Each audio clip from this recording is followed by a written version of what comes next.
Hello homies.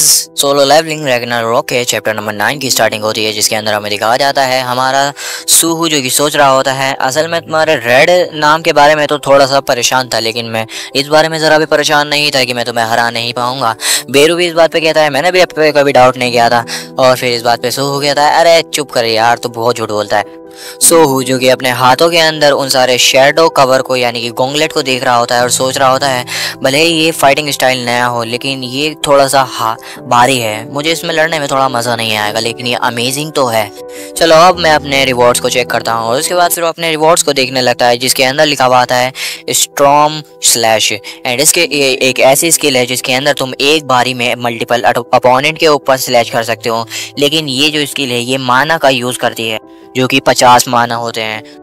सूहू जो कि इस वक्त में सोच रहा होता है कि हाँ मैं जानता हूँ कि इस स्कूल को कैसे यूज़ करना है, तो चलो इसको टेस्ट करते हैं। तभी वो उस स्वॉर्ड को उठाने लगता है जो कि मोनार्च ऑफ द फैंग की होती है। एंड उसके बाद फिर मोनार्च ऑफ द फैंग की जो स्वॉर्ड होती है, जो अंदर ही अंदर सोच रही होती है कितने ज़्यादा दुर्भाग्य की बात है एंड कितना ज़्यादा अपमानजनक है कि मैं एक शेडो मोनार्च के स्टूपिड से छोटे से डिसेंडेंट से ही हार गया। आखिर ये कैसे हो रहा है, आखिर ये लोग कैसे हैं। लेकिन अभी भी ये ख़त्म नहीं हुआ है, क्योंकि जैसे ही ह्यूमन की ग्रेड चालू होती है तो वो कभी नहीं रुकती। एंड जैसे ही ये बंदा मेरी स्वॉर्ड को उठाएगा मैं इसे अपने वश में कर लूँगा एंड इसकी बॉडी को अपने पास रख लूँगा। एंड जैसे ही हमारा सूहू स्वॉर्ड को उठाता है, ये कैस के ऊपर कोई भी फर्क नहीं पड़ता।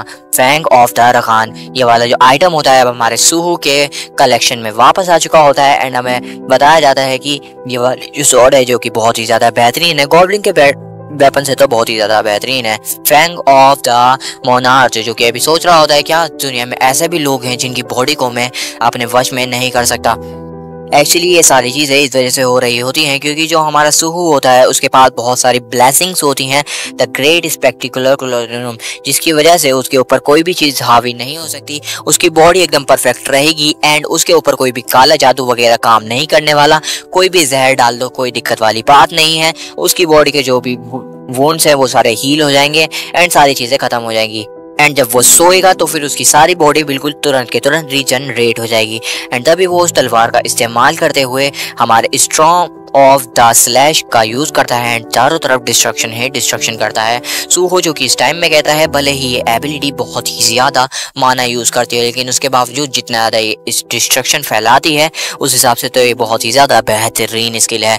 इस टाइम पे हमारा बेरू कह रहा होता है आप तो इस स्किल को देख के इतना ज्यादा खुश हो रहे हैं जितना ज्यादा खुश आप शैडो एक्सट्रैक्शन टेक्निक को देख के भी नहीं हुए थे। शैडो एक्सट्रैक्शन टेक्निक इस स्किल से 1000 टाइम बेटर है। एंड इस वक्त में वो जो कॉलेज का लौंडा होता है वो उठ चुका होता है एंड इस वक्त में वो सारी चीजें देख के बहुत ज्यादा हैरान होता है। सूहू जो कि उससे कहता है चलो यहाँ पे समझाने के लिए बहुत सारी चीजें हैं, तो फिर मैं बाहर आके तुम्हें सब कुछ एक्सप्लेन करूंगा। उसके बाद फिर वो लोग बाहर आ जाते हैं। सूहू जो कि सारे लोगों को बाहर ले आया होता है एंड फिर भी कहता है चलो मैं अंदर जाके देखता हूँ कि अंदर और भी सर्वाइवर है तो फिर मैं उन्हें लेकर आ जाऊँ। एंड इस वक्त में वो जो बंदा होता है कॉलेज का वो यही सोच रहा होता है कि ये एक ई रैंक का हंटर है एंड इसके पास एक समनिंग स्किल भी है। यहाँ पे बहुत ही ज्यादा कम डिटेल है इसके बारे में, लेकिन उसके बावजूद सूहू इतना ज्यादा स्ट्रॉन्ग कैसे है। खैर जो कुछ भी है सारी चीजें फिलहाल मैटर ही नहीं करती क्योंकि सूहू ने सबको बचा लिया है। सूहू जो कि डंजन में जाके सारे के सारे वुल्फ को मार देता है एंड अपने वुल्फ के साथ उन सबको भी मार देता है एंड उन सबको अराइज कर ले। बेरू कहता है ये सारे वुल्फ बहुत ज्यादा एक्सपीरियंस है तो फिर हम इन्हें मिस तो बिल्कुल भी नहीं कर सकते। और सडनली सूहू को रियलाइज होता है कि जो फैंग ऑफ द मोनार्च की जो तलवार होती है उसने अपनी पावर को ड्रॉप कर लिया होता है एंड तभी वो जो तलवार होती है वो उड़ जाती है और तभी कहती है क्या तुम्हें सच में लगता है कि मैं शैडो मोनार्च के डिसेंडेंट के साथ काम करूंगा। फिर हमें इस स्वॉर्ड की डिटेल के बारे में बताया जाता है। ये एक ऐसी स्वॉर्ड है जिसकी वजह से तुम सामने वाले बंदे को कम से कम 50% की स्टेट जो है उसकी कम कर सकते हो एंड उसको फियर में डाल सकते हो कि उसको बहुत ज़्यादा डरा सकते हो। एंड इसके 50% चांसेस है कि तुम जो भी हमला करोगे उसका डबल डैमेज होगा। एंड ये एबिलिटी सबसे ज़्यादा जब काम करती है जब तुम अपने से कमज़ोर बंदे पे हमला कर रहे हो। बेरू जो कि इस वक्त पे सोचते हुए कह रहा होता है एक ऐसी एबिलिटी जो कि कमज़ोरों के लिए काम करती है, ये बहुत ही ज़्यादा गंदी एबिलिटी। उसके ऊपर मोनार्च ऑफ फैंग्स कहता है डर्टी एबिलिटी क्या सच में? अच्छा तो मुझे बताओ कि वर्ल्ड के अंदर ऐसा कौन ही हंटर होगा जो कि अपने ताकतवर चीज को हंट करने की कोशिश करेगा। यंग मोनार्च तुम्हें हरा पाए थे जो कि तुमसे बहुत ही ज्यादा कमजोर थे, लेकिन फिर भी अगर मैं कहूँ तो फिर तुमसे तो ताकतवर ही थे।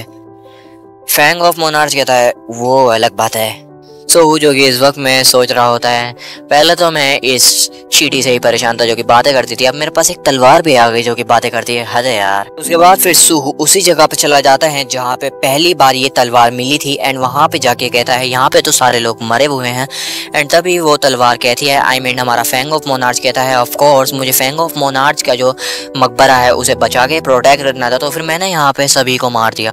तभी सूहू उस तलवार को वापस उसी जगह पे काट देता है और कहता है अपना मुंह थोड़ा सा बंद करो। और तभी विंडो पे लिखा आ जाता है कि यहाँ पे जो मुर्दे पड़े हुए हैं तुम उन पर भी शेडो एक्सट्रैक्शन का यूज कर सकते हो। और सूहो कहता है क्या मैं ह्यूमंस पे भी यूज कर सकता हूँ। बेरू बताता है हाँ जब तक वो मुर्दे हैं तब तक तो तुम उन्हें अपना सोल्जर बना ही सकते हो। उसके बाद फिर सूहो जो कि उन सारे मुर्दों को बल्कि शेडो शोल्डर बनाने की बजाय अपने साथ उठा के ले जाने लगता है। बेरू कहता है क्या तुम उन्हें अपना सोल्जर नहीं बना सकते। सोहू कहता है यहाँ तक कि अगर उन्हें मरने के बाद भी फाइट करनी पड़े तो फिर ये क्या ही है, ये उनके लिए बहुत बड़ी ही पनिशमेंट होगी अगर मैं उनको इस बाद भी उठा दूँ तो कम से कम अब तो उनकी आत्मा को थोड़ा सा चैन मिलना चाहिए। ए बेरू तुमने कहा था कि ये एक मोनार्च का मकबरा है ना? कहा तो था मैंने।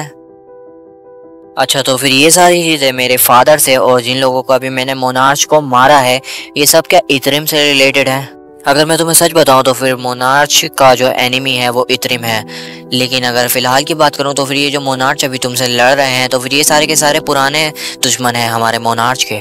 इतरिम तो सभी मोनार्च का एनिमी, हमारे राजकुमार को मिला के यहाँ पे टोटल मिला के 9 मोनार्च, आपको और आपके फादर यानी कि सन जिन वू को मिला के जो कि एक शेडो मोनार्च है, the king of the dead. And अगर किंग ऑफ द फैन की बात करें तो फिर वो बीस्ट मोनार्च है।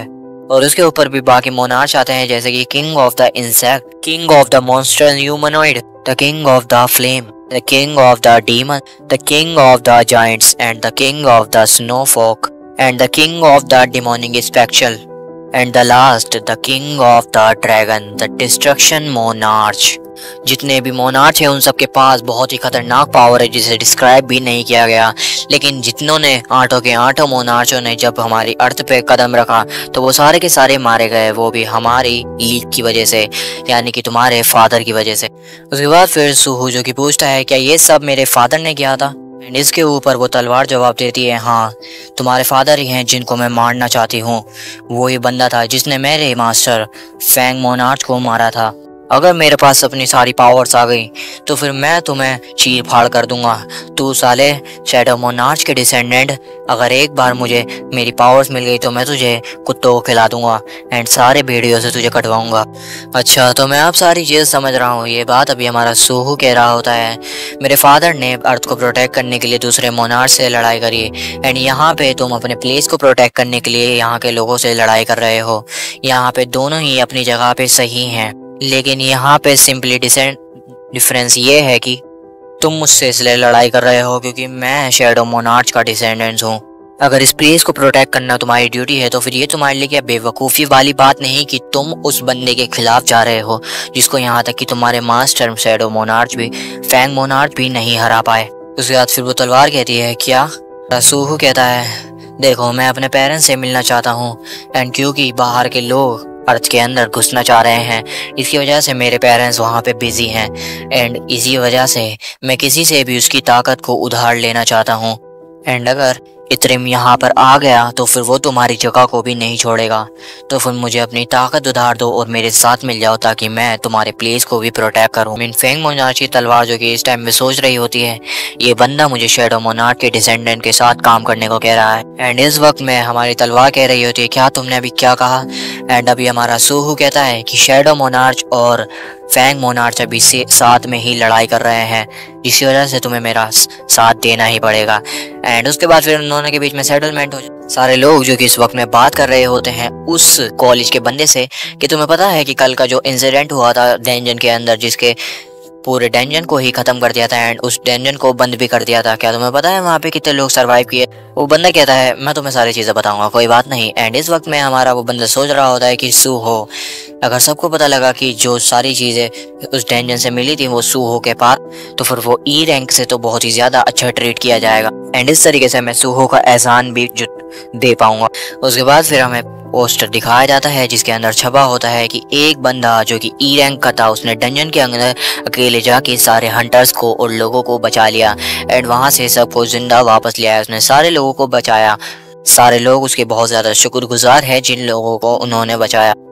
एंड जो पोस्टर छापने वाले होते हैं कहते हैं अब हमारे लिए वक्त है कि हम बहुत सारे पोस्टर को और उसके बाद फिर हमें ब्लैक टोस्टोइड गाइड डिपार्टमेंट दिखाया जाता है जो कि सेकंड डिपार्टमेंट हो जहाँ पे सारे के सारे हंटर्स को तैयार किया जाता है जाने के लिए। कुछ लोग कह रहे होते हैं कि हमें और ज़्यादा ई रैंक हंटर की ज़रूरत पड़ेगी कि कुछ वहाँ पे मारे गए थे। एक बंदा जो कि वहाँ पे खड़ा होता है जिसका नाम होता है ली युन जो कि सेकंड मैनेजमेंट डिपार्टमेंट का बंदा होता है ली युंगू जो कि इस वक्त में एक कलेक्शन को देख रहा होता है जिसके अंदर वो कहता है चलो मैं तुम्हें रिपोर्ट के कुछ कैंडिडेट दिखाता हूँ जिनको तुम चुन सकते हो। एंड उसमें एक बंदा होता है जो कि और कोई नहीं बल्कि हमारा सूहो होता है। सारे लोग जो कि रिपोर्ट को देख के बात कर रहे होते हैं कि एक ई रैंक के बंदे ने डी रैंक डंजन को क्लियर कर दिया एंड वहां से पूरी की पूरी टीम को बचा के ले आया। सारे लोग जो कि ये सारी बातें सुन के बहुत ही ज़्यादा हैरान हो चुके होते हैं क्या एक ई रैंक के बंदे ने ये सब किया। एंड वो जो न्यूज़ रिपोर्टर होता है वो कहता है तुमने बिल्कुल सही सोचा, अगर हम ये न्यूज़ अपने अखबार में छापेंगे तो फिर क्या ये हमारी बहुत ही ज़्यादा पहुंच आगे नहीं बढ़ाएगा। एक ई रैंक का बंदा या फिर मैं कहूँ एक हीरो जो कि अपीयर हुआ है ई रैंक का।